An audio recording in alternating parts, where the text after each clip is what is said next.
Welcome to Paranormal Central, broadcasting live from Central California with your hosts Jeffrey Gonzalez and Alan Thomas.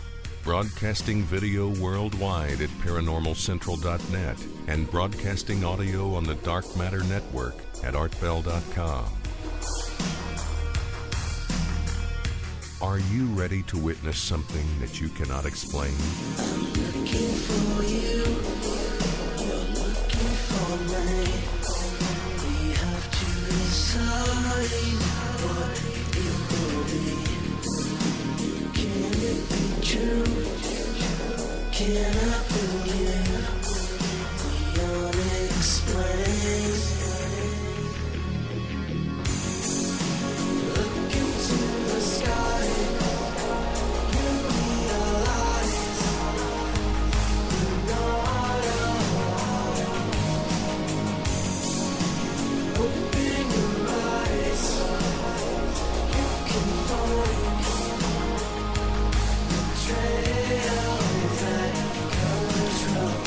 Hello everyone, my name is Jeffrey Gonzalez. I am your host for Paranormal Central, broadcasting live from Central California in the bottom left-hand corner of the Nevada Triangle.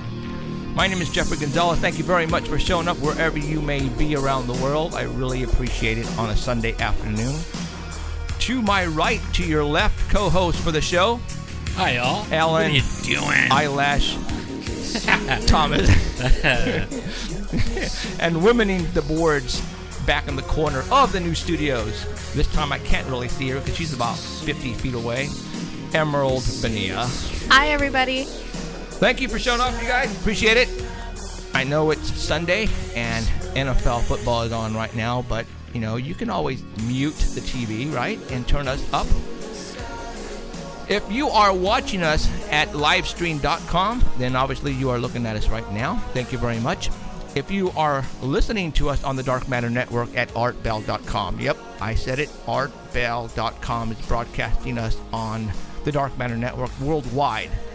And because of that, we have literally mucho friends around the world, and I really dig that because that's weird. That's really weird. So, all right, we're going to go ahead and get into it. At the beginning of every show, we have the Squatch Report, which is Danny Valderrama, and he is on vacation again, but he is going to be calling in, or actually we're going to be calling him. The dude's in Vegas, Las Vegas, okay? And he's actually there because I guess his wife is on in a convention, a medical convention. So they're putting him up at a very nice location, very nice room. And it's not costing him anything. So he decided to take a week off and go. And you know what? Who blames him? I would have done the same thing. So Emerald is trying to get a hold of him right now. Obviously, he's in his hotel room. So he gave us the hotel number and the room number, and Emerald right now is giving me the roll of her eyes. So now she's like trying to figure out what she has to do in order to get him. So we're just gonna wait a couple seconds here. And but anyways, we're going to. This is I don't know if you can tell or not because obviously it's not all completed yet. But we moved into the new studio. Oh, they can tell. Can they? Yeah. Okay. We are in the new studio. Obviously the desk is new, obviously. But yeah, we are in the new studio. I hope you guys like it. It's not completely done with the props and everything yet. We are in the same studio where we're going to be shooting our TV show, and we're going to be starting that next month, actually. Exciting times for us. And it looks like in January is when they're going to start running the episodes. Either going to be on the Fox network or the CW down here where we live. And eventually it's going to get sent out eastward across the United States on their affiliates, and whoever picks it up. But I'm hoping that it's going to do really well. We have some great ideas and some great guests that we're going to bring up on here. And Emerald is still... so what? Go ahead. I'm on hold. from the hotel? Yes. Did you speak to somebody or? He's so high up on the list that they have me on hold. Okay. Well, anyways, again, I wanted to make this our Halloween show. And, obviously, we brought in a zombie that's over Ellen right now.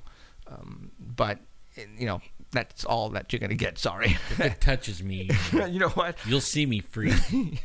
I had that zombie over here, but I moved him over to your side just for that purpose because you never know. Yeah, that thing might just all of a sudden flick your ear and go, "Pah." Well, it takes him 10 minutes to get in that little spot right there. He has to go around the back of the curtain and then through a tunnel, through the floor, and up through this little flap door. Right. Yeah, it's cool. So, eventually, my intent is not to be in control center because that's what it looks like probably to all you guys. But I want to remove everything and give it to Emerald so she can control everything. So I don't have to worry about cueing the pictures, cueing the music, volume this, volume that, and just have Emerald do it. So, okay, we got Emerald, or we got Danny. Took forever. Danny, are you there? Hello? Yeah. Hey, Danny must be on the 100th floor. It took a while for the phone line to make it. That's right. Thank you very much. I'm here with my wife, Scylla. I love it. I love it. Man, it For a sounded minute, real there. I do. For a minute, I thought we just summoned Elvis Presley. Yeah. I Do a thought- song, Elvis. Love me. Please don't. Guess I get. Now, if I would have known that, dude, I would have had some Elvis queued up and ready to go. Dude, I'm tearing up over here. Stop it. I'm tearing up over here. This is funny. Okay. So, Mr. Vacation person, again, Yeah. how do you do it? I don't know. I don't question it. I just do it. So, you showed everybody photographs of the hotel room that you're at, dude, and you said it was bigger than the first apartment that you ever had. Right. I can't believe it. It's, man, I mean, it looks What pretty darn hotel nice. is it? What hotel are you in? It's called the Tahiti Village.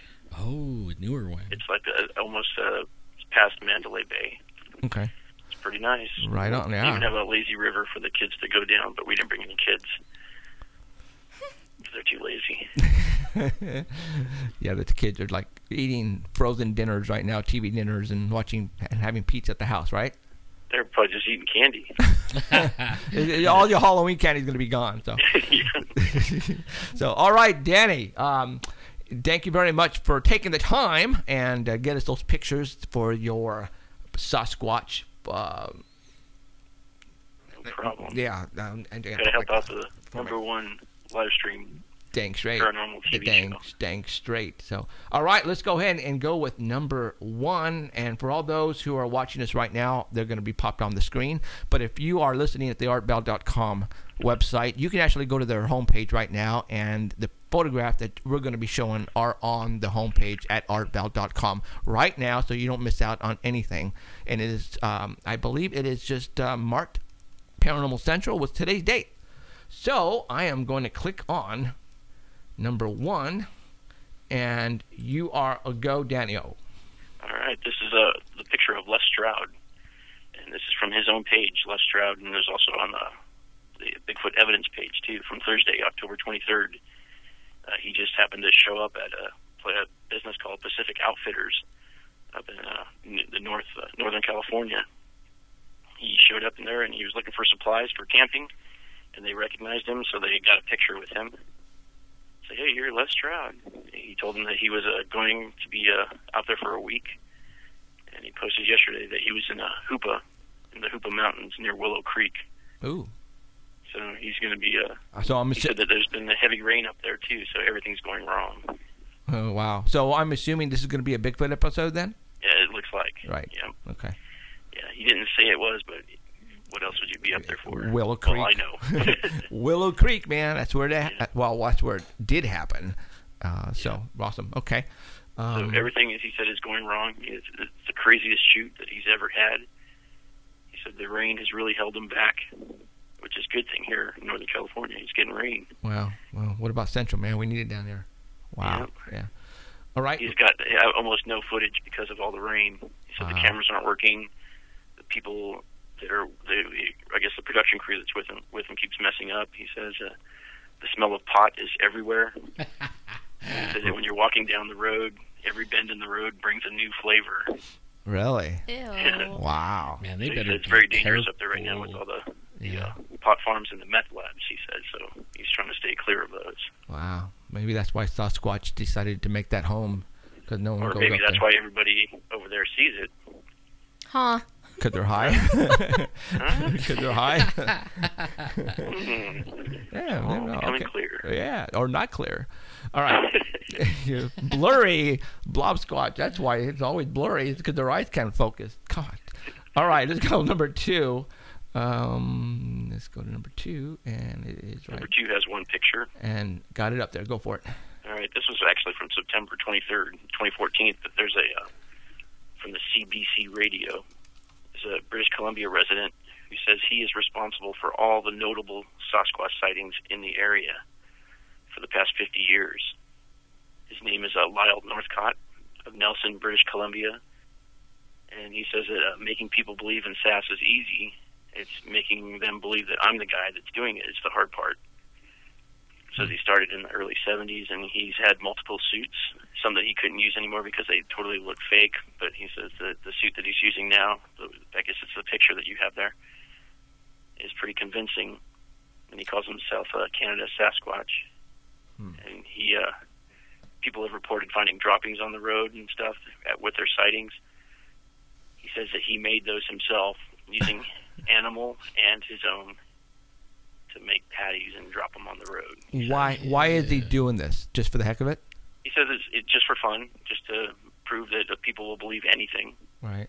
But now he's coming out because he says it's not fun anymore, and he's getting too old, and he's going to retire because he has to be further out at a distance, because with all the new cameras and they have the zoom lenses and stuff, if they get good shots of his suits, then they'll see that they are fake. Or he's quitting because now it's open season on Sasquatch. Let's kill Bigfoot. Yeah, everybody's threatening to Everybody shoot wants one. to bring home a body. Well, if this guy's up there in a suit, dude, we're gonna fire at you whether you're in there or not. So. I think he's lucky he hasn't been shot yet. Yeah, that's what I was thinking too. Or he's just doing this because somebody is paying him fame and recognition, and so who knows? He says he says he doesn't believe in Sasquatch. He says it doesn't exist. He has a workshop in his garage where he makes all his suits, and he has the grunt down. He did it for the cameras, and he walks with the same reported gait and the arm swinging on there. So he does everything just the way it's supposed to be done, that everybody reports. And with the camera crew there, I mean, a lot of people aren't taking his claim seriously. Right. They say he is the hoax. But with the cameras rolling, there is a video of it from this news, CBC radio, and he said that he was going to prove it to them. And just for fun, he ran into a meadow. He told the crew he's going to take a shortcut to some meadow. He told the crew to hike an hour out to some vista and don't say anything and just sit there. If there's anybody there with the camera, or people will report it. He said, and I guarantee you, I'll make the news tonight. So he ran out there in the meadow, an hour up ahead. He took a shortcut, and when the crew got there, they saw him run across the meadow, and some people saw it and reported it to the news, and he made the news that night. Wow. Crazy. Crazy is right. All right. Yeah, I mean, that's I think he good would for have been shot. Yeah. It's good I for don't where think he could lives. duplicate the strides. But I And bet if he anybody didn't. collected the scat, then if all they do is test it to see if it is actually his. Yeah, True. that would prove Yeah, it. but that Is that takes, way it comes back human? yeah, that takes money. Yeah, I know you still have some that you found Yeah. Who? sitting at an undisclosed location. Yeah. Didn't we collect some? You put it in your pocket and carried it out. Yeah. Yeah, I actually lift my fingers afterwards too. Nasty. I don't remember what I did with the baggie. Baggie. Really? You don't remember? Yeah. So we do it with the baggie of In your freezer, I SHIT. think. I don't. You know what? If it is, it's gone. And my You ate oldest son ate it. Thought it was a candy bar. Everybody's going. Bleh. All right, let's go to the next one. All right. I wonder if the guy practices Next his one is back grunt to Willow when he's Creek or Bluff making Creek, his. and That's funny. this is from, if everybody remembers, the Jacobs creature from 2007 Yes. up near, I think it was Pennsylvania. It may have been duplicated in Bluff Creek on a trail camera. This is from the Bigfoot Anarchy page, and this was earlier this week, a group calling themselves the Bluff Creek Trail Camera Project, and it started out as the Bluff Creek Project, and they were there to survey animal population movements in and around Bluff Creek, and also to conduct surveys near the actual and try to find the actual original Patterson-Gimlin site. That was from 2009, but in 2012 they started the Bluff Creek Trail Camera Project, and what they did was they installed 8 cameras around on the 45th anniversary of the Patterson-Gimlin film around the site to see if they can catch anything on camera. And a guy named someone named Jaime Wayne Shedmut released photos that show that are starting to stir up a controversy because they do look like the Jacobs creature that was filmed in September of 2007. Okay, so right now that photograph I have, excuse me, I have up on the screen right now, and it's to a lot of people it looks, and to me it looked weird when I first saw this. It looks like possibly somebody bending over. That's what it looks like to me. But a lot of people said what? It was a bear with mange? Many people said that it showed a juvenile Sasquatch. Okay. And some said that it was a bear. Right. What do you think, Danny? Well, after this, okay, I'll show you what I think. All right, cool. So let's go to the next picture, the picture of the Cubs. Go to the next picture, which would be right here. All right. And that was taken on 9/16/07 at 8:04.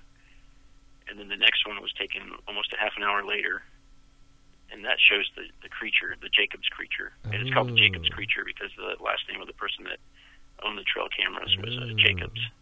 So is this bear like looking in a log or a hole, right? It looks like its head is on the ground and it's kind of looking under something. I thought the legs were too long to be a bear, and they were saying that it was a bear with mange. Right. That's why it didn't have a lot of fur. And now I thought it didn't look anything like a bear when I first saw it. Exactly. To me, it looked like a person, not a person, a bipedal, whatever. But here, what you're basically telling everybody is they caught a bear doing the exact same, I don't want to say motion, but in Bluff Creek. Right. Wow. Okay. The next picture is an actual bear from Bluff Creek from the camera. And this was taken on 8/12/2014. Okay, and that's the one I just showed right now. That looks like taking it at 6:50 and 30 seconds. Okay. And that's obviously a bear. Right. So now the next picture is the combination of both. Was taken 30 seconds later, or 2 seconds later, actually. Oh. Okay. So right now I'm going to the next photograph, and that has both pictures together. Yeah, that's a side-by-side Side by side, and right. They look pretty darn similar. They sure do. Wow, well, there you go. So what these guys at Bigfoot Anarchy did was they tried to overlay both pictures, and that's the next two. Oh, cool. And they lightened them on number 7 so you can see the difference. And it's pretty difficult to distinguish between the two. Right. So right now I have the overlay photograph on right now. So you're saying no? So you're telling me those are both they're both bears. Wow. Okay. Well, I'm calling that debunked. What do you think? It looks pretty convincing to me. Yeah, it sure does. Absolutely. Wow. Way to go. Well, these guys did a great job. Yeah, they did. I mean, it looks like the one on the Jacobs creature is bigger in the pictures, but I think it's just because the trail camera was set up closer to it, and it makes it look bigger. Wow. But it looks like they're both bears. I'm going to pull this in a little bit. Yeah, that is pretty convincing to me. That's telling me that, yeah, it looked like it was a bear that was in a different position, an awkward position that not many people get to see in their lifetime. This bear doesn't have mange either. It's just in a weird position. Right. I never believed it was a Bigfoot out of all the whole time. Right. It just didn't have the muscle, the everything. It just wasn't there compared to what you saw back then. It wasn't ripped. Right. It looked like a very weakling, very weak. Okay. Did you guys see the one where the Russians were chasing the sick Bigfoot they were calling. Right. Russian kids. Right. Did you see that one, Danny?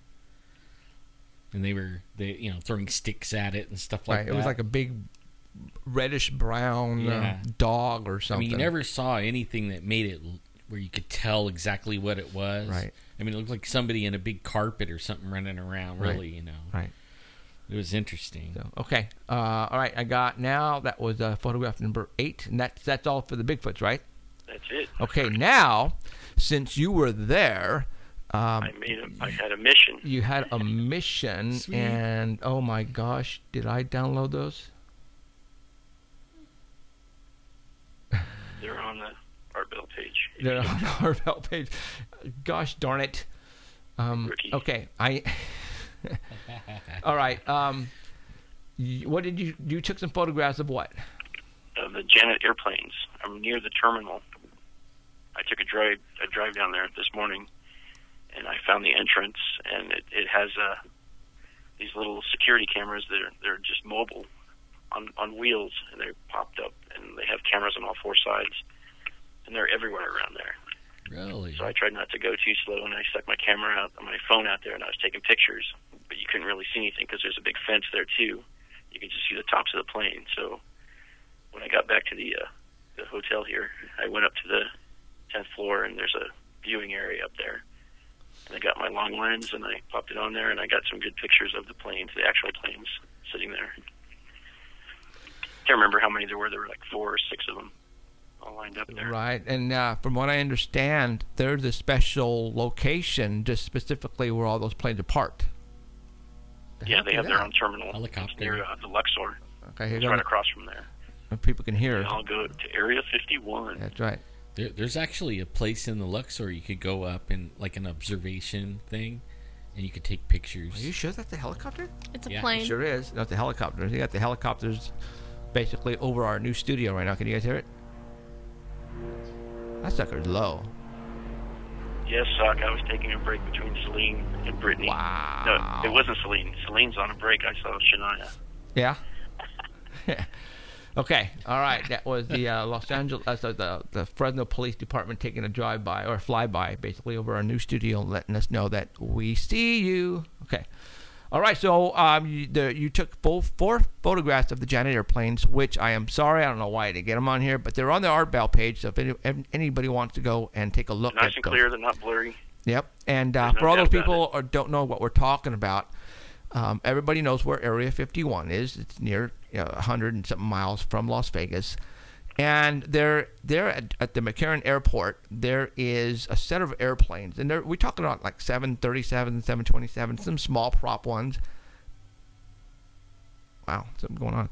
And this is where they take the workers to Area 51. And they take them in these planes, white planes with the red stripe on the side of these airplanes.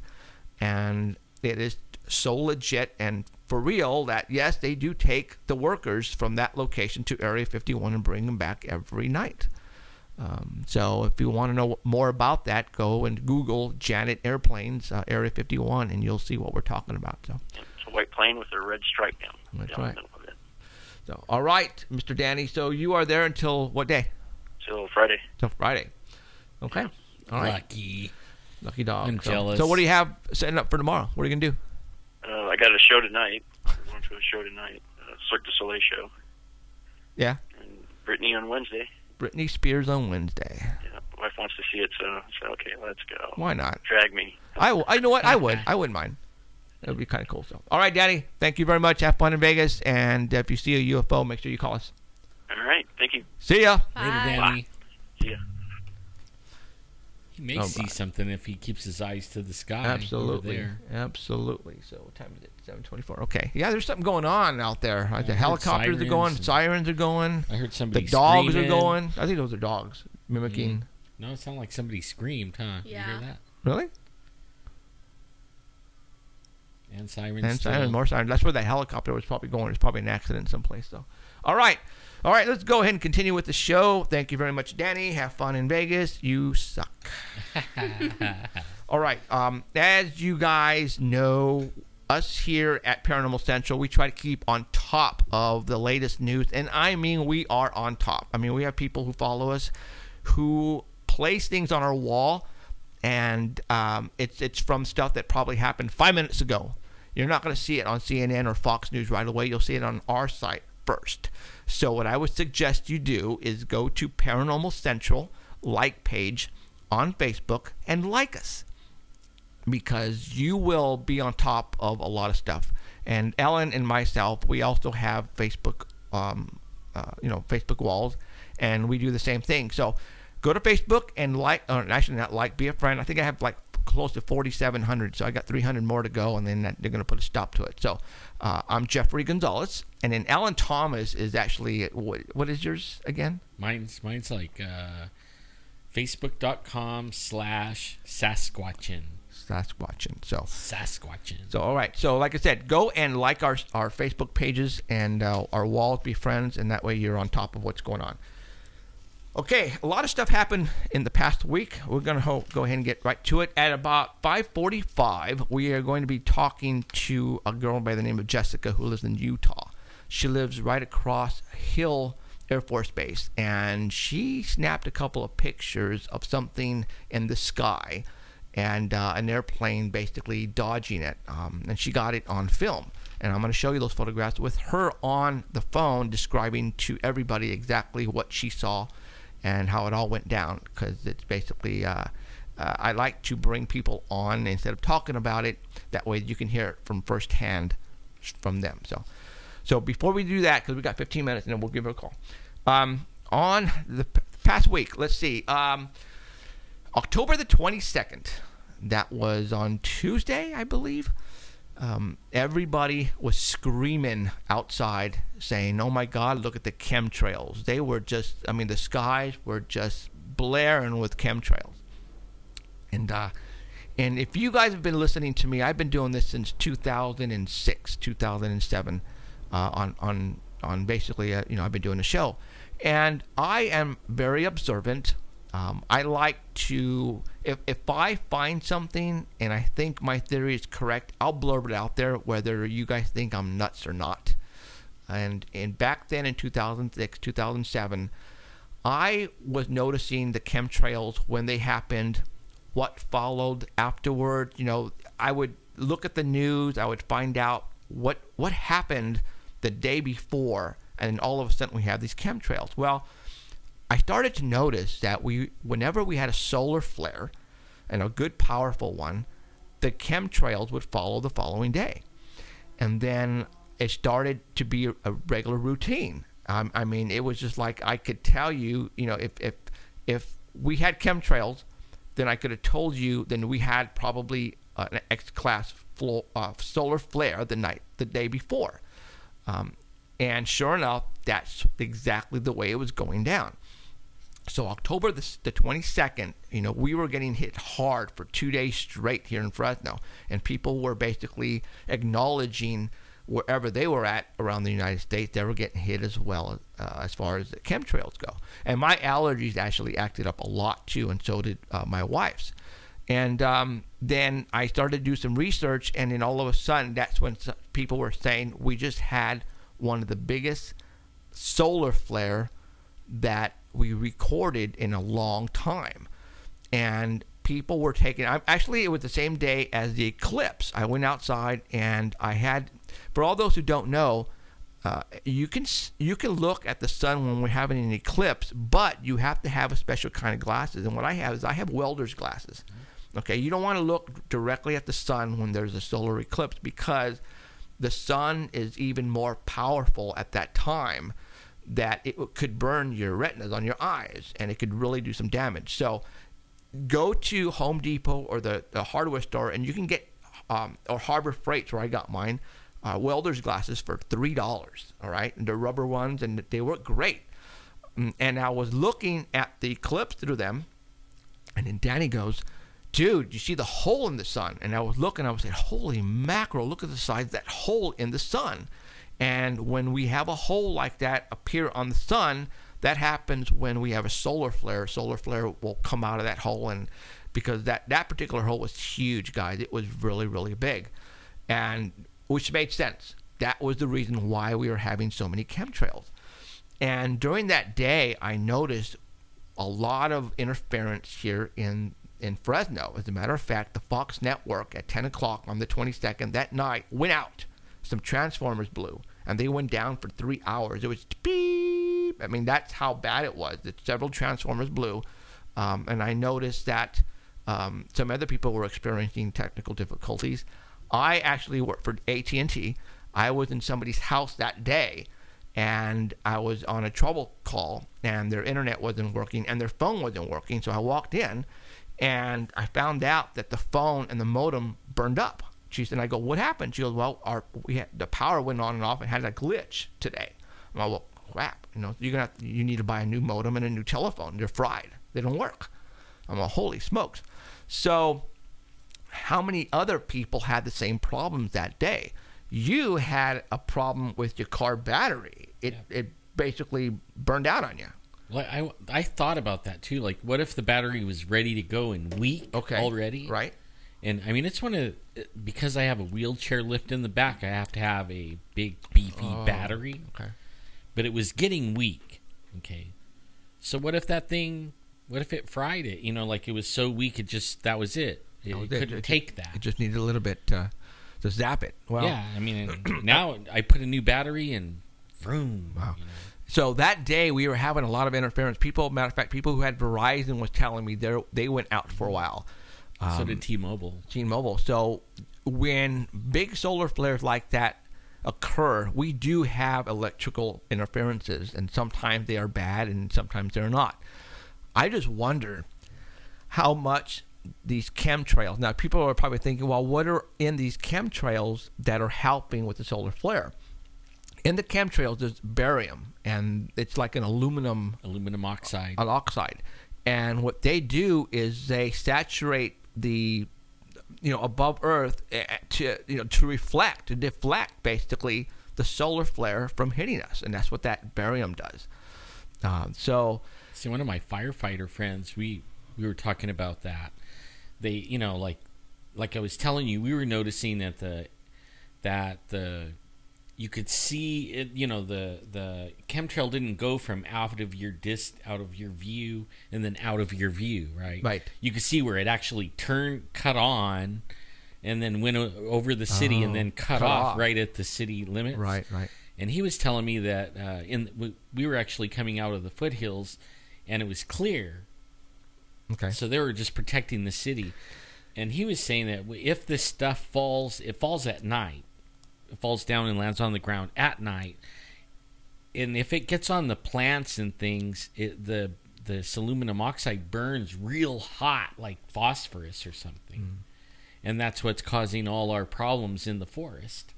When a forest fire hits, it burns extra hot. Wow. Because of that stuff. Now, let's think about this. If they are only spraying on top of cities, major cities, maybe they are trying to protect the special locations where they have valuable electronics like military bases, underground bases, and stuff like that. Because, here in Fresno, we get hit all the time. Yep. A lot. And, I don't know how it is in the Bay Area or in Los Angeles. I'm assuming they're getting the same thing. But little towns and cities like out in the desert and Northern California where who gives out, they're probably not getting any at all. We'll have to find out. Exactly. We have a ton of Facebook friends. And everybody post. Do you get chemtrails or not? Right. Let's and that's what we need to do is next time there's a solar flare, let's go ahead and put the word out, and on my Facebook wall and on the Paranormal Central like page, we will post, chemtrailing today. What city are you in? Yes or no, are you getting hit today? And let's see if we can figure this out. We haven't had any after that event. There was none the very next day. It was beautiful. It was 2 days. 2 days we had solar chemtrails. So the 22nd, 23rd, 24th, I woke up clear all day, and I posted a before and after picture. So what I'm going to do right now, you guys, is I am going to put up a photograph of the hole in the hole that occurred in the sun, and then with the photograph of the actual size of Jupiter and Earth right next to it. All right. So what you're looking at right now here on live stream is this is the actual hole in the wall, the sunspot. It's number 12192, and this is the actual size of Jupiter. So look at the comparison to Earth. That's amazing. We are very tiny, you guys. Yeah, we are very, very tiny. So, when a solar flare erupts, depending on the rotation of us and where the sun is, sometimes the solar flare misses us totally. Mm-hmm. But sometimes it doesn't, and we get hit a little bit. As a matter of fact, they said the one that we just recently had, like a couple of years ago, they said that one was enough to knock out the electrical grid, but we basically lucked out. Glancing blow. Yeah, just we barely, lucked out. And so here is the sunspot. What was it in the 80s? We had one, and it made the Aurora Borealis. I lived in the foothills, and we could see the aurora. Wow. And for like 3 nights in a row, I could see the aurora. That's bad. Yeah, it was bad. That's like, wow. But only cell phones were still bricks and stuff like that. You know what I mean? It wasn't that digital. Right. It was probably, I knew. Yeah. I mean, the best DSL was like brand new. Right. Right. Was, old stuff. Yeah. Everybody was on dial-up. Right. Dial-up. Remember those days? So Emerald doesn't remember. She wasn't even born then. Yeah, that's when everybody had AOL. Emerald you going have mail. Emerald going, I don't understand, guys. What do you mean? Right. Yeah. Whatever. All right. So there you go. Solar flare. The next time we have a solar flare and people are talking about it, go outside and see if we have chemtrails. That's an amazing That's picture. the reason. That is cool. That is cool. That sunspot was huge, guys. You know what? I think I don't know if I took another a snapshot and I put it on here. Let me see. No, I didn't. Sorry, guys. But yeah, that pretty much gives you the size of it comparing to Jupiter and Earth, though. So yeah, it's pretty scary, guys. I don't know what is causing all these solar flares. It's a good question. I don't know. I really don't know. I have a theory. Okay, go for it.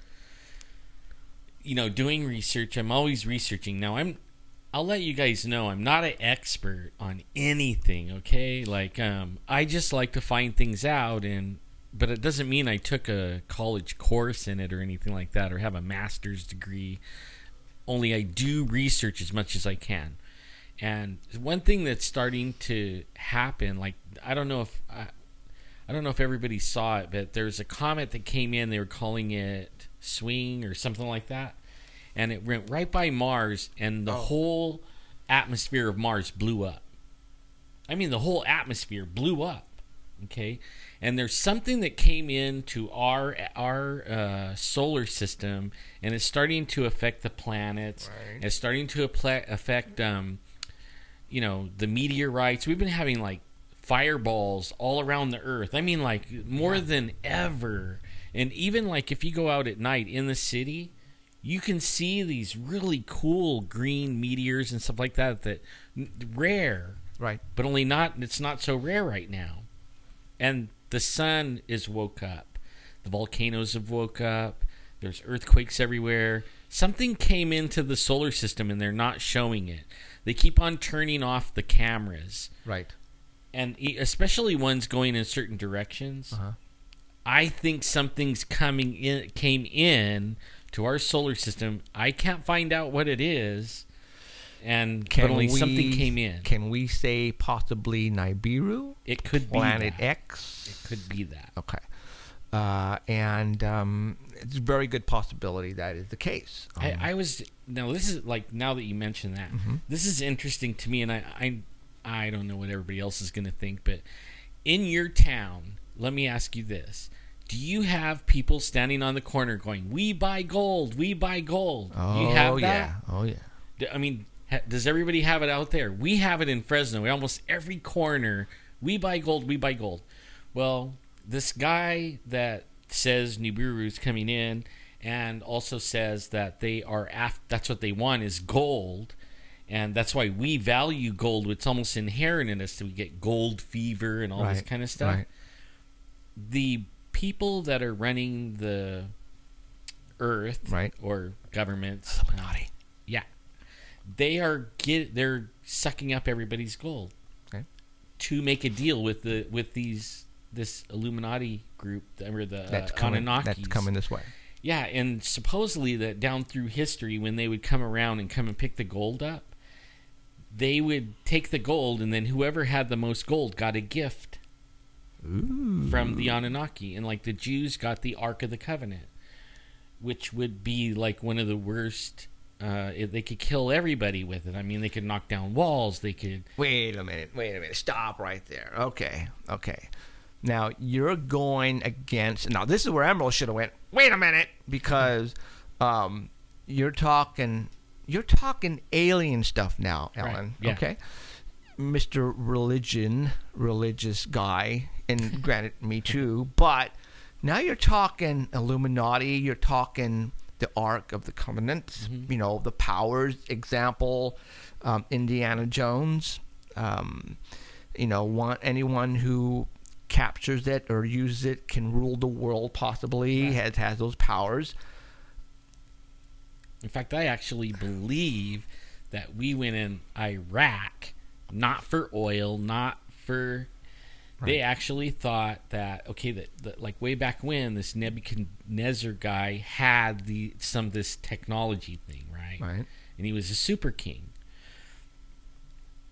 What's his name that we killed, Osama? Right. You know, whatever his name was.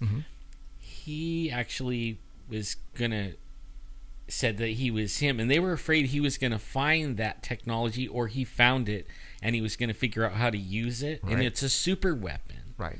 Where he could actually rule the world with it if he could figure it out. Well, that's why we went in there. We went in there to find that. Right. A lot of people were saying it was a Stargate. It could be that. You know, a Stargate.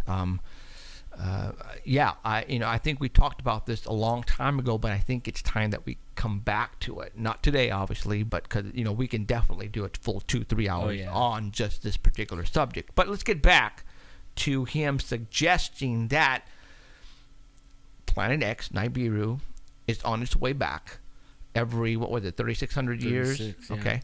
And it's come that it's going to be arriving near the Earth. And on it is our ancestors. The guys that created us, supposedly. But now, where does your belief as far as religion goes, as far as, Jesus and God, are you saying that maybe Jesus was from there? I have no idea. Yeah.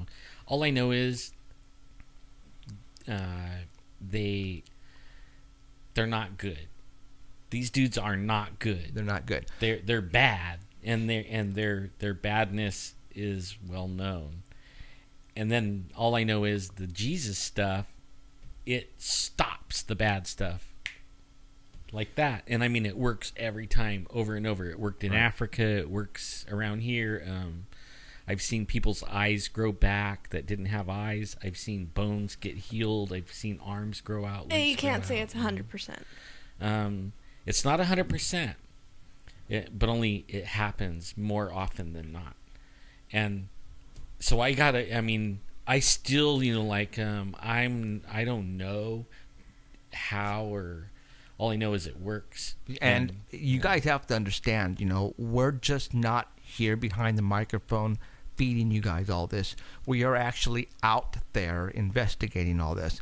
So Alan and myself have been to several locations where evil spirit, evil whatever is present in a house, and they need our help. He actually can say things to get rid of whatever evil presence is there. And there's only one name he has to say, and with the person requesting his assistance in agreement with him saying this word and praying just a little bit, it's gone. Yeah. So far, every time. Every time. I mean, it hasn't not worked yet. I know, Emerald, I wish you would have been there in those 2 times that we were there, that this actually happened, and it blew me away.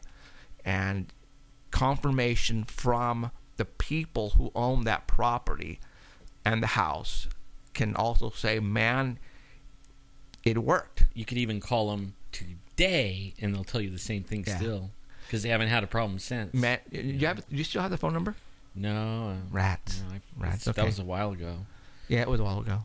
I mean, then we had one last night. I mean, we can't go into it a lot, but Yeah, we'll talk about it at the very end. But I got a phone call from Connecticut from somebody who was in desperate need, and she was calling everybody in their number for paranormal, and I was the one who picked up. And she said, "Oh my God, you are a real person," and that's why I started talking to her. And man, it was a very long night last night on the phone. Intense. So, but we'll talk about that. Since it's Halloween, we'll go ahead and get into that a little bit later. So, but let's talk about the solar flares and the reason why we're having so much activity, earthquakes, just crazy stuff. Crazy weather. Volcanoes going crazy. And you know what? Our military, and we know this for a fact, guys, absolute 100% fact, that our military, our government is getting ready for something. Oh, it's 5. Okay, you know what? I'm going to stop right there. We're going to go ahead and call Jessica up at Utah, and we're going to talk to her about the sighting and show you the pictures of the whatever she captured. It was cool. So, all right, we'll get her on the phone. Those pictures remind me of what I saw flying around. It looked like a garbage bag. And first it was black, and then it turned red, and it flew around under some kind of control, but it was a weird thing, and it was like morphing and everything. So I followed it around the city for about an hour. Well, and you know what? I remember because some other people saw that too at a school, and I don't remember who. It was in Clovis. And I don't remember who I was talking to who saw the same thing, but it confirmed what you saw because people were. What is it? We're sorry. This number is. Are you kidding me? Hold on. What's the fifth number? The what number? The fifth number. 5? Ooh, that was a good movie. Okay. The Fifth Number. No, I'm just The fifth element. Hey, Yeah, I mean, it who was the doesn't? Fifth Element. Lou doesn't like Yeah, that I can't movie. read Jeffrey's handwriting. That's right. so- I should have been a doctor. Heck no, because I would have killed a lot of people already. You'd be in good company. Okay, we're gonna get the whole of Jessica in Utah, and then we'll go in, and then we'll continue back into our conversation with the Nibiru and Planet X and the solar flares and all that. Yeah, stuff. that's an interesting It's thing, man. yeah. I mean, a lot of it's making sense, dude. Yeah. It is. Well, there's so many creeps out there spreading disinfo, though. It's amazing. Right. Okay, here we go. Right on. Put her on. Jessica, are you there? Yes. Hey, how's it Hi, going? Jessica. Hi. Good. Okay, we got you on the air. So, All right. No cussing, no foul language, no telling everybody what we are really about. So, okay. All right. So, when did you take this picture? What day? Okay, so this was on Monday. Monday. Okay, on Monday. So like a week And ago. you were outside. And why were you outside? I was walking home from picking up my boys at school. Okay. And you live right across the street from what Air Force Base? Hill Air Force Base. Hill Air Yeah, Force the Base. only thing that separates us is the freeway. Wow. So you're right there. So, okay. Yeah. So you had your, I'm assuming these pictures were taken with your cell phone, right? Yeah. Okay. All right. I am going to put up, so before I put them up, describe to us what you saw and what happened. Don't leave any details out. Okay. Well, like I was saying, I was walking home from picking up my boys at school. I had just gotten to my house. And I always hear airplanes because we're right by the bay. Right. So I don't even look up anymore. So I know this is going to sound really cheesy, but 2 hours prior to me going to pick up my boys, I was listening to your show from that Sunday. And the song always gets stuck in my head. And I heard, look up into the sky, and that's when I looked up. Well, there you And- go. Wow. That's cool. Wow. Yeah, and I know at first I was like, okay, whatever. And then that's when I noticed an airplane coming down. And I'm not talking about coming down slowly. No, I'm talking about the front pointed down and just heading down, down, down until it was more visible. Okay. And this came from the west. The airplane came from the west. And then it slowed down. But when I see airplanes here with the storms coming and everything, they go slow and low, but this was beyond slow, like really, really slow, where you can hear the engine, like really, really loud. So do you think this airplane was trying to get away from the object or trying to avoid hitting it? I think it was trying to get away from it. Well, see, I didn't notice it at first, and I thought something's wrong with that airplane because I seen it just dive down. And I was like, why is it getting so low? And I did not see it at first. And the first picture that I took, it was just for the airplane. I'm like, oh, that's low. And I noticed something in the picture, and when I zoomed in, I realized it, and then I saw it. It was like a pinkish color, and then it would turn to red, and then back to pink. And at first, I thought it was like a Chinese lantern. Right. But then I was like, no, that object is almost the same size almost as the airplane. Wow. I'm like, that cannot be a Chinese lantern. And then that's when I noticed it was above it. I'm like, okay, so this is actually following it.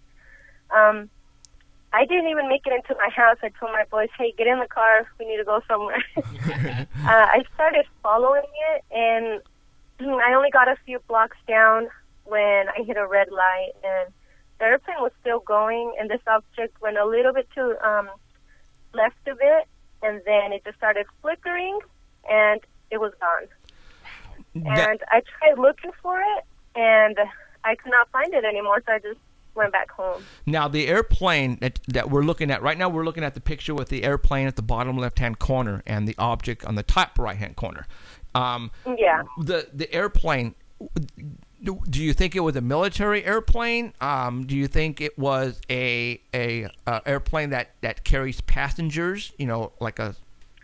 I'm pretty sure it was a commercial airplane because, like I said, I'm so used to living by the base. I see their airplanes all the time. All right. And we get a lot of commercial airplanes too, but this one looked like a commercial airplane. Okay. Wow. Okay. So, yeah, I'm looking at it right now. Now, obviously, I wasn't there, and it's hard when you're on the ground looking up to see and to really distinguish, okay, is that object the same size as the airplane? Because that object could be a lot closer and the plane could be a lot farther, and it's kind of hard to judge that. But, everybody knows how an airplane is supposed to sound, where it's supposed to be flying, how high. If you've lived at some place for a long period of time, you know that if you're inside your house and all of a sudden you hear a loud engine noise from a big plane coming in, you know there's something wrong. Mm-hmm. Okay, and that's what obviously you felt here. You said, "Well, that airplane is not doing what it's supposed to be doing," and that's cool. It was pretty obvious that was not supposed to be happening. And if it would have been any other airplane, I would just looked up, oh, cool, and then ignored it, went on my way. But this one caught my eye because I saw it dive. Wow. And it was just loud. Like, I could hear the engine, and the engine was going slow. And the other ones you can hear, but you hear it in the distance. Right. So this one was right above us. And you know what caught my attention also when I was at the red light? Okay, we live on the other side of the, like I said, of the base. Uh-huh. The object never made it onto the other side of the freeway, where the base is. That's when I noticed it was flickering, and then that was it. So I don't know if... So you think the object was literally on top of the base, hovering way up there then? No, it never made it there. Oh, it never made it there. That's what I'm trying to say. So it was like avoiding the base. Like it, almost like it knew it was flying. Like it was getting too close to like air. Where it's not supposed to be. Right. And that's when it started flickering and gone. Wow. Like when gone, did it like just fade out or blink out? It just started like flickering, like a light bulb would before it goes out. This started flickering, and then it was gone. Now, and then what's interesting for all those it looks like it's on fire. Well, really. if you really if you were during the daytime, if you were to let a Chinese lantern go up, all right, you would not see the fire inside of the Chinese lantern. You follow me? You would not see it. Yeah. See a because paper bag. You'd see a paper bag. Right. Okay. This object here, it's illuminating light. Mm-hmm. So whatever this is, it's very powerful light, especially for daytime. So, you know, LEDs. I don't think these are LEDs. I don't know what they are, but this is giving off a very powerful light source. It is. So I'm telling you right now, there's no way this could be a Chinese lantern. You know, this can't be a bunch of balloons because there's no way. There's absolutely no way. So I'm thinking that, like you said, this airplane specifically tried to get away from it or didn't see it, and like you said, it took a dive. You know, it took a dive and to get away from it. But wow, very cool. And you know, this is actually a really, really cool picture. It is. I'm gonna go back to the first one I put up. I'm looking at it. This is amazing. I'm gonna go ahead and I'm gonna zoom. The ones that are not the one where it shows like the tree and the airplane, that was my view. The ones that I showed you later, the ones that I sent you, it was I zoomed in on my phone of the actual picture and I screenshot it. Okay, cool.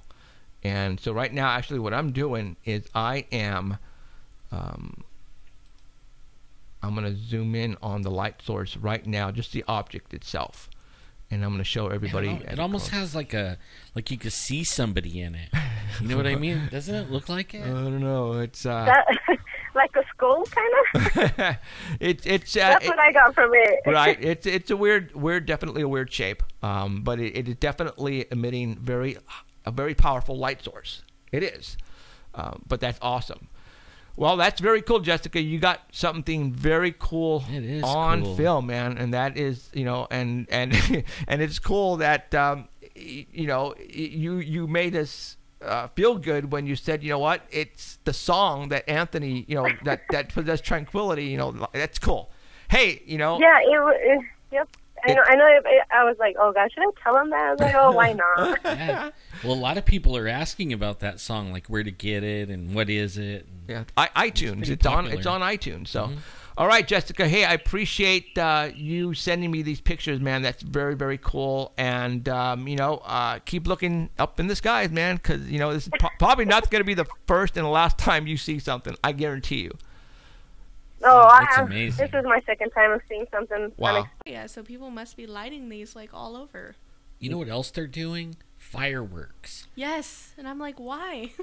I was wondering. I thought maybe it was the World Series or something like that, like the game somebody won last night, and then man, the fireworks went off all over the place. It was weird. Okay, we're back on live stream.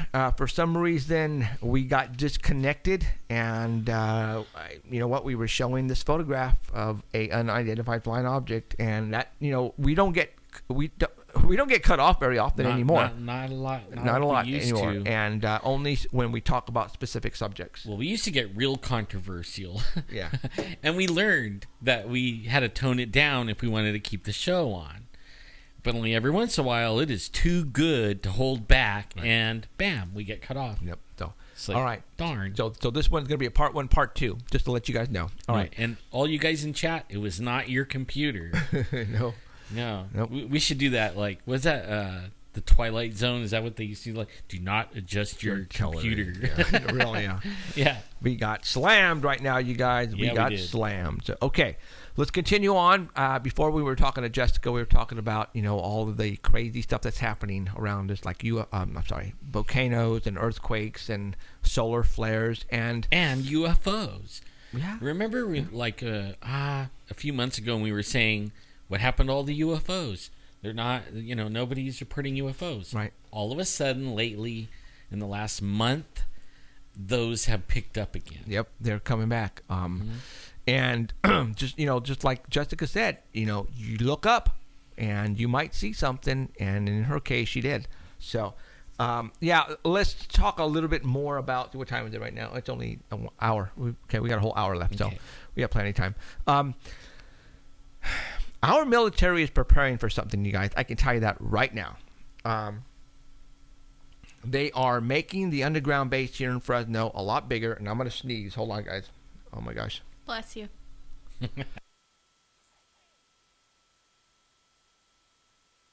Okay, I had to mute that. Sorry, guys. That was loud. Woo! He just popped the windows out. So, okay. There's a lot of stuff going on. And we see it because we are now known to be aware of our surroundings. I mean, that's just us here in Fresno. And a lot of people are now being aware of the surroundings as well. So they're I actually noticed something on the way over here, going by the airport. On Clovis Avenue. There's a metal, silver, little box-looking building with some vents that aim down. Oh, yeah. That's an underground vent. That's from underground venting something from under there. You know, I noticed that a long time ago. And yes, you're right. I don't know. I thought at first that I don't know if the vent is going down or upward. I have to look at it again. But I think that's where they put the jets in. And when they fire it up, no. This is right next to the street. No, I know. Oh. I mean, it's like right next to the fence by the street. Oh, okay. That one I'm not familiar with. On the street side. Wait. Is it on Clovis? Yeah. Okay, that is a power generator. Oh, I think that's what that is. But to me, it looks like something that would vent underground. Well, if it's a generator, out, right. Could be. But they're still taking dirt out. Yeah, they are. And Yeah. as a matter of fact, Danny told us that his buddy, who's one of the contractors there, was telling us they brought in a lot of cement, and I mean a lot of cement for the past 2 weeks, and they're building something or adding something again underground. But you don't see it on the outside when you're out. No. When you're looking, there's nothing going on Right. out there. It's just a big, giant, open area. Most of the time when they were doing a lot of this stuff, it was during the night when we were asleep. Because I caught on to it and I mentioned it to everybody, and that's when all of the daytime activity stopped. And then we started to hear low humming noises coming from the airport. And it was coming in from all over Fresno to my 24-hour hotline, that they could hear the humming noise like something burrowing underground, and it was coming from the airport. And this was like 2 years ago, when they were adding that extra runway or extending the runway at the Fresno airport, and their excuse was, well, we want to bring in bigger aircraft, which is a logical excuse, but why not use that also to do something underground to make it look like, that's what they're working on. But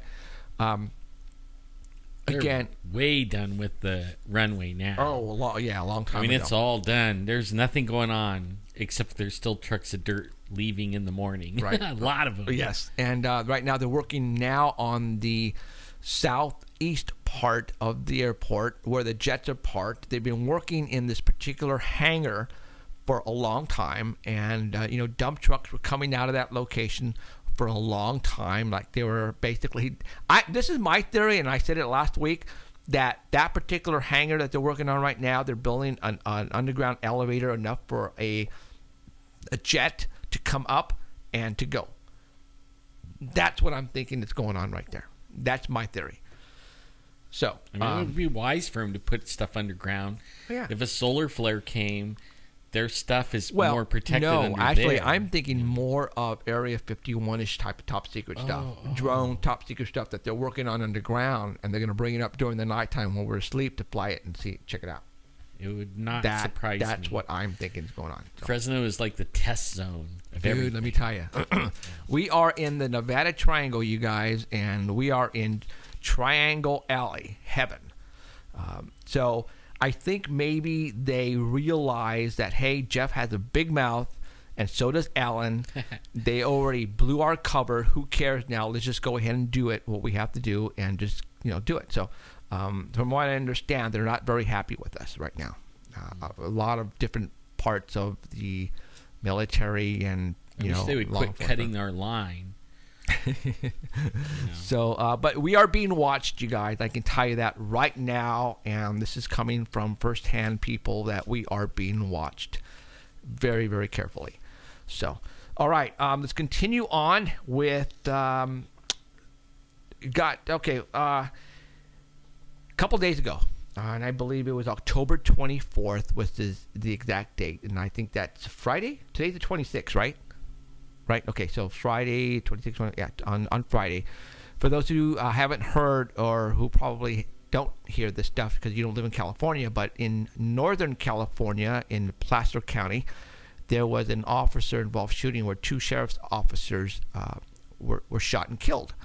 And that's a bummer because lately actually a lot of that has been happening. But the reason why I am bringing this particular incident up is because of the circumstances. And remember, I have always told you that coincidences, there are no coincidences. Sometimes you can explain them, and sometimes you can't. See if you can explain this one to me. Okay, Emerald put her hand up just like a little girl over there in school. We're not in school, so hold on. No, just kidding.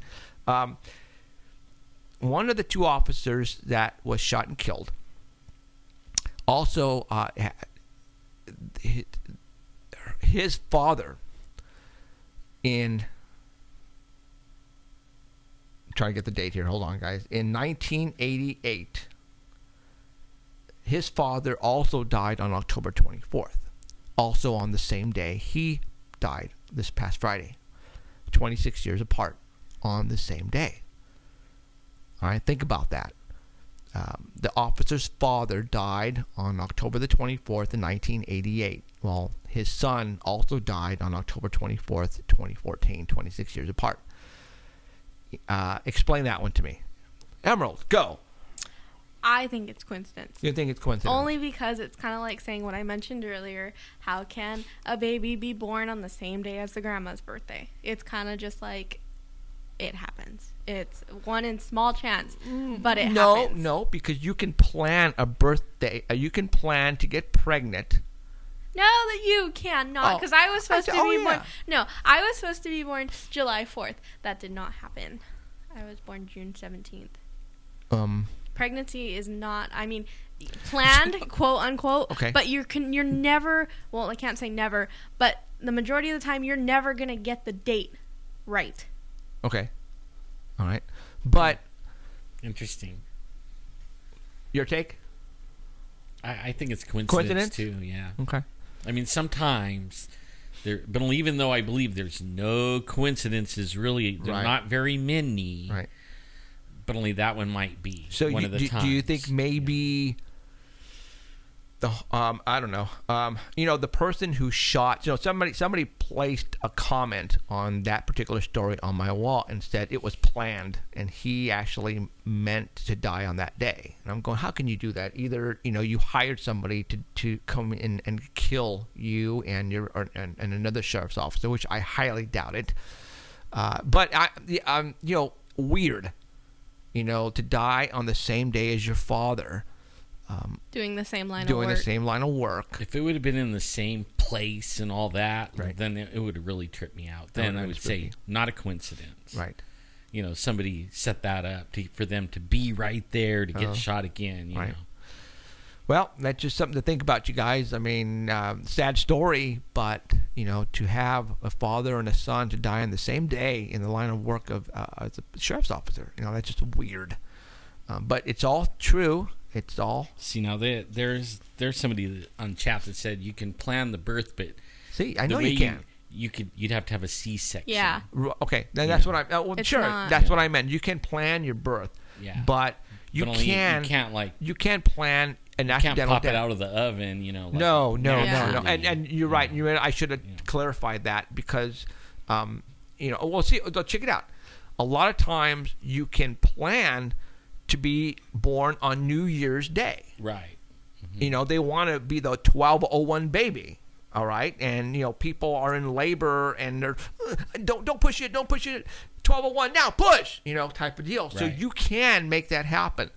But to die on the same day by somebody you don't even know and it wasn't planned is just freaking weird. I have a friend that was born on New Year's Eve. Okay. And he hated it. No, he liked it. Okay. Everywhere he went was a party. Was a party. He loved it. I have another friend born on Christmas Eve. They hate it. Mm-hmm.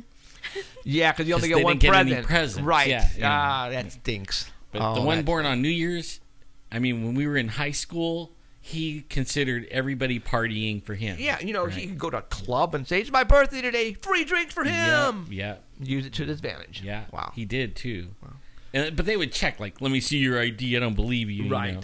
And As soon as they saw it, drinks are on the house for that boy. That's cool. That's cool. So, okay.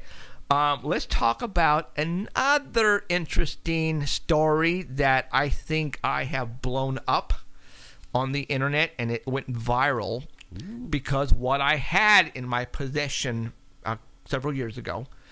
Oh, I like this story. Okay, there was a retired senior scientist. His name is Boyd Bushman, and a lot of people in the UFOology, you know, that's involved in UFOology know this guy because he's actually come out on his deathbed to pretty much say that Area 51 is all legit, aliens are all legit, you know, the anti-gravity, all that is all legit. And he used to work for Lockheed Martin, and he's also a retired scientist, and he basically came out and he wanted to put it on the table before he died that is all legit.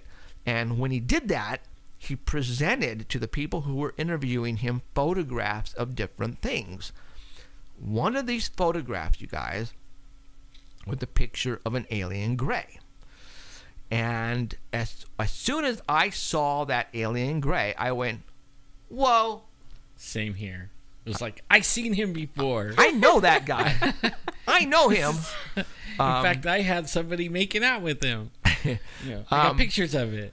14 years ago, I was in and it was a Parties R Us store. That one, matter of fact, where I got it was, I believe it was on Blackstone and in the River Park Shopping Center.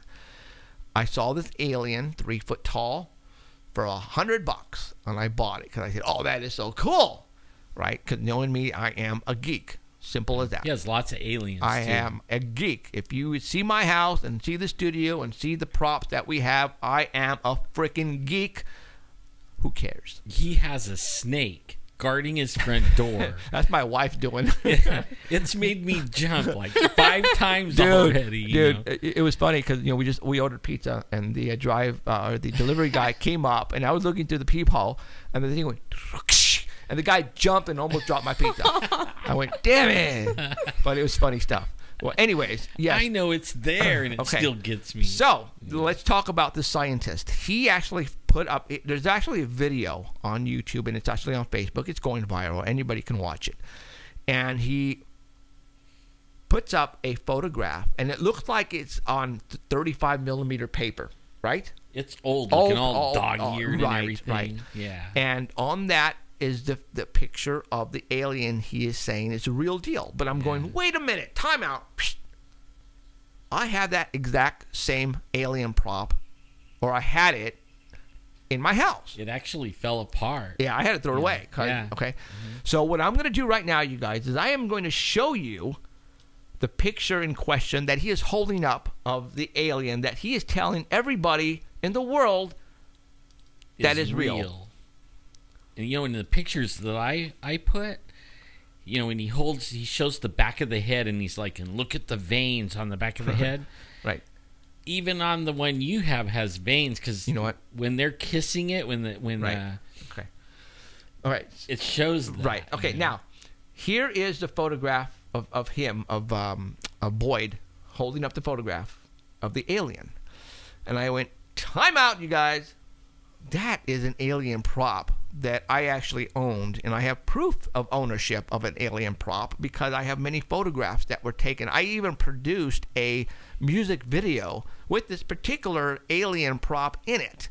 Alan have seen this alien prop because we've used it on a lot of our booth in conventions and stuff like that. So now what I'm going to do, now that you guys have seen that particular photograph, I am going to show you my alien prop. And I should videotape that snake. I mean, because it's quiet, and just sitting there. As soon as you walk up, it starts shaking its tail and strikes at you. Okay. It is good. All right. There is the alien prop in question that... Yeah, there he is. That I actually owned for a long time. As a matter of fact, he's hurt. yeah, as you can see right now, he's pretty much done. His chest is opening up. Okay, so what I'm going to do now is I'm going to put them two simultaneously together, so that way you can see my alien prop on the right with his photograph on the left. Now, I was communicating with somebody on Facebook this morning, and he had a Facebook wall page, and he, puts up all kinds of stuff about, UFOs and aliens, and he was debating me on this, that, wait a minute. Now, a lot of people were also debating me, even Danny said, wait a minute, Jeff, what if? Now, we've also talked about this many times on this show, where what you see on TV and in movies sometimes is reality, and we just don't know it. Like you have, I don't know where it is, but I don't know if it's. No, it was that alien. Yeah, it was that. It one. was this one. It was that one. He has an alien. Well, he says it's that one. It's that one. Where the right, and we did, and it's getting a lot of views on YouTube right now, and I thank you guys for subscribing to YouTube. I love you guys. Anyways. That alien had the same hand as the handprint on the hood of that alien abduction that they had. Of 11. I get goosebumps. 10-11-02. Is that what it is? 10-11-02. But if you go on our YouTube channel, it's just Alien Abduction Courtright Reservoir or something like that. That's a 3-hour show. If you go and take a look at that, it is about 3 guys who went to Courtright Reservoir, which is east of Fresno, and during their weekend camping trip, they were abducted, all 3, by aliens. And one of the aliens actually left a handprint on the hood of the truck, which burned it. And we're thinking possibly radiation, because that's the only thing that could have burned it with. And it took them actually a long time until the handprint went away. They washed it, and buffed it out, and it would keep coming back. He got rid of the hood. Right. He got rid of the car. Yeah. Right. Totally, he couldn't take it anymore. Right. So, the reason why we're talking about this particular alien that I had is when we saw the picture of the handprint, it had, 3 fingers, and the thumb was not coming out of the hand per se. It was actually coming out of the wrist. Right. All right. That's exactly what my prop hand looked like. One of the pictures you just showed, you had the hand in it. Oh, okay. I think it was the one with where the little girl it was laying down. Okay, let me go back to that one then. Man, when I seen that, I freaked out because I was already freaking out on the abduction show, but then I saw where the thumb was coming out of the wrist, right? Right. And he even shows a picture of it. That guy does. Okay, there it is right there. You actually have, it's 4 fingers, but the thumb, and I'm showing it to you right now, the thumb is more lower on the wrist part. You can't see it that well here, but trust me when I say that we all noticed it after Courtright Reservoir. We went, wait a minute. And it was like alien. A triangle, like the palm of the one on their truck. It made a triangle on the palm, and oh man, it was like real. Right. Okay. Now here is the alien again in question that we owned, that I used to own actually, because this alien, poor dude, has been through hell. We actually went and bought another one after my first one disintegrated, but there it is. Now, the guy who I was in, I don't want to say battle with on Facebook, that may be the alien that, those are our guard dogs outside, by the way, because we have people who try to sneak into the studio anyways, he is saying that maybe this particular alien, and this is pretty blurry on this one here, was the real thing. Hold on.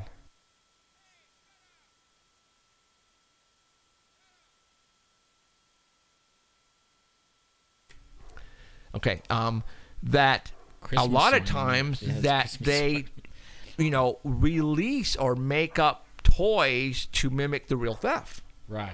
So maybe what we're looking at here, guys, is the actual real alien, but somehow it got leaked, and so the only way they can suppress it is, hey, let's make a toy prop, put it out there, so that way when this guy divulges this picture, then some dude will come out like me and say, wait a minute, I have that prop. That's not real. Yeah.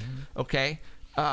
So at this point in time, you guys, the guy who Look I was... like he's smiling right Yeah, there. it Is does. yours smiling? I don't know. But would a dead alien be smiling? Yeah, who knows? Maybe they could put a smiley on, like, oh, whoop, there you go. He's smiling. The guy that I was going head to head on, who was trying to tell me it's real. I'm going, well, okay, I don't know. There used to be a show on TV. I don't know if it still is, but it is a Halloween prop company. And as a matter of fact, it's exactly where I bought these guys from. That and they show you how they make them. They make up so many. They actually paint these by hand. A guy goes, shh, and that's how they paint them. Not every single one is identical. Oh. Okay, because they hand paint every single one. So, this could be darker and lighter here. They could be having an extra line here, not an extra line here. And that's what this guy was trying to tell me on our conversation, that, wait a minute, his alien is different than your alien. And I'm all, well, yeah, because it's not like they put it in a mold and type of deal. It's every single prop is hand painted differently. Especially that one. I mean, this one right here, this is all rubber. Right. Right, or styrofoam or something like that, whatever, squishy. That one was stuffed. It was with stuffing. Yeah, right, it was. So, I mean, that one was an older version before they had these foam kind. Yes. Let me see if I can pull up another one here.